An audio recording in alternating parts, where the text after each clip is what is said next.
Hello, আসসালামু আলাইকুম guys, কেমন আছেন সবাই? আশা করি আপনারা সবাই অনেক ভালো আছেন। আজকে আমি আপনাদের মাঝে আরেকটা নতুন ভিডিও নিয়ে চলে আসছি। আশা করি আপনারা ভিডিওটা না টেনে শেষ পর্যন্ত দেখবেন। আজকের ভিডিও হলো ঘূর্ণির পাল্লা নিয়ে। তো বেশি কথা না বলে শুরু করা যাক। তার আগে যদি আপনারা এই চ্যানেলে নতুন হয়ে থাকেন তাহলে চ্যানেলটা সাবস্ক্রাইব করে দিন প্লিজ। আজকে আমি আপনাদেরকে দেখাবো ঘূর্ণির পাল্লার সম্পর্কে। দেখুন, অনেক লোকজন হয়েছে এখানে। আমাদের ছোট ভাই বিরাদার এই যে আছে এখানে ঘূর্ণির পাল্লা দিতে আসে। এদিকে দেখা যাচ্ছে যে মিষ্টি দিচ্ছে, বিস্কুট দিচ্ছে, সেইগুলো খাচ্ছে পোলাপানে। আপনাদেরকে সেটা দেখাবো। বেশি কথা না বলে আপনারা ভিডিওটা দেখতে থাকুন। এই দেখুন, এই যে আমাদের ছোট ভাই বিরাদাররা মিষ্টি খাচ্ছে, জিলাপি খাচ্ছে, সাথে বিস্কুটও খাচ্ছে। এই যে আমারও এক প্যাকেট দিছে, দেখেন। আপনারা যদি খেতে চান তাহলে গালটা হাক করে দিন, আমি এখান থেকে ছুঁড়ে মারি, আপনারা খাবেন। নিঃসন্দেহে তুই ঠিক কথা বলেছিস। এইদিকে দেখা যাচ্ছে আমার এক বড় ভাই খাওয়ার জন্য গালে আঙ্গুল দিয়ে রয়েছে, কিন্তু ভাগে পায়নি। কি করবে এখন, কিছু করার নেই। আর এইদিকে আমার এক ভাই যে সুতো খাটাচ্ছে ঘূর্ণির, মনে হয় 3 কোটি টাকার সুতো খাটাইছে। সেইগুলো দেখার জন্য এই যে লোকজন ভিড় হয়েছে দেখেন। আর এই যে একজন ল্যাংঠাভাবে চলে আসে, মনে হয় কাপড় পরে নেই, দেখেন ভালো করে। ও না, প্যান্ট আছে, সরি।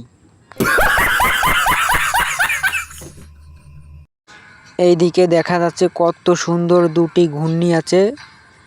এই ঘূর্ণি দুটি গতকালকে জাপান থেকে 50 কোটি টাকা দিয়ে অর্ডার করে বানিয়ে আনা হয়েছে। আর সেই ঘূর্ণি দেখার জন্য এই পরিমাণ লোকজন হয়েছে দেখেন।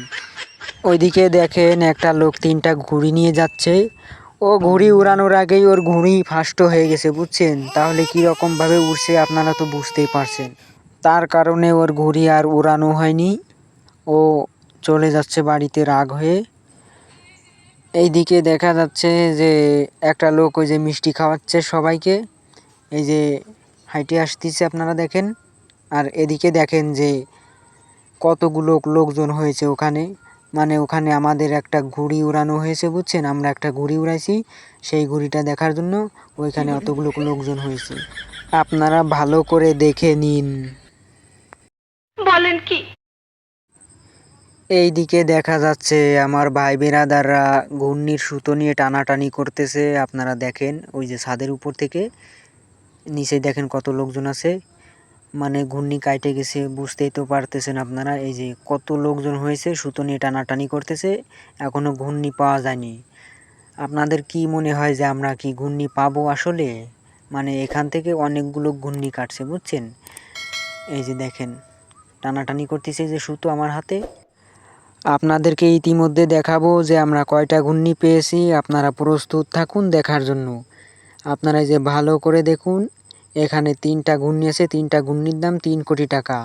আর এই ঘূর্ণি দেখার জন্য প্রাইভেট কারে ওই যে বিদেশ থেকে লোক চলে এসেছেন। এই যে প্রাইভেট কার যাচ্ছে, ওখানে এখনই ল্যান্ডিং করবেন। তো হ্যালো গাইস, আজকের ঘূর্ণির প্রতিযোগিতা এই পর্যন্ত শেষ। আপনাদেরকে দেখাবো যে কিভাবে ঘূর্ণির প্রতিযোগিতায় পুরস্কার দেওয়া হচ্ছে 4 জনকে। এই যে দেখুন, প্রথম পুরস্কার দিচ্ছেন এই লোকটাকে, একটা 12 কোটি টাকা দামের ল্যাম্বরগিনি পুরস্কার দিচ্ছেন ওনাকে, যেটা উনি পানির উপর দিয়ে চালিয়ে বিদেশ চলে যেতে পারবেন।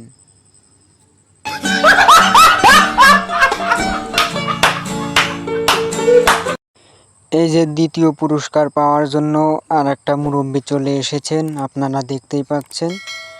ওনাকে দেওয়া হচ্ছে একটা 10 কোটি টাকা দামের বাটন ফোন, যেটা আমেরিকা থেকে 50 বছর চালিয়ে ময়লা ডাস্টবিনের ভিতর ফেলে রেখেছিল, সেটা ওনাকে এনে দেওয়া হচ্ছে। দেখে নিন ভালো করে যে হাতে। এই যে তৃতীয় নাম্বার পুরস্কার পাওয়ার জন্য আর একটা মুরব্বি চলে এসেছেন। ওনাকে দেওয়া হয়েছে একটা 5 কোটি টাকা দামের মাইক্রোফোন ক্যামেরা, যেটা রাতের বেলাও জুম করলে মঙ্গল গ্রহের সব কিছু ক্লিয়ারভাবে দেখা যাবে।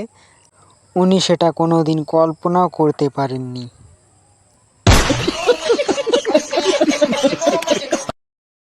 এই যে চতুর্থ নাম্বার ব্যক্তি এসে গেছেন তার পুরস্কার নেওয়ার জন্য। সে 4 নাম্বার হয়েছেন, এই জন্য তাকে একটু খারাপ পুরস্কার দেওয়া হয়েছে, কিন্তু বেশি খারাপ হয়নি। তাকে দেওয়া হয়েছে 50 কোটি টাকা দামের একটা বাটন ফোন, যেটা দিয়ে ফ্রি ফায়ার খেলা যাবে আর চার্জ থাকবে 50 বছর। তো আজকের ভিডিও যদি আপনাদের ভালো লাগে তাহলে লাইক করে দিন আর সাবস্ক্রাইব করে দিন আর সবসময় পাশেই থাকবেন।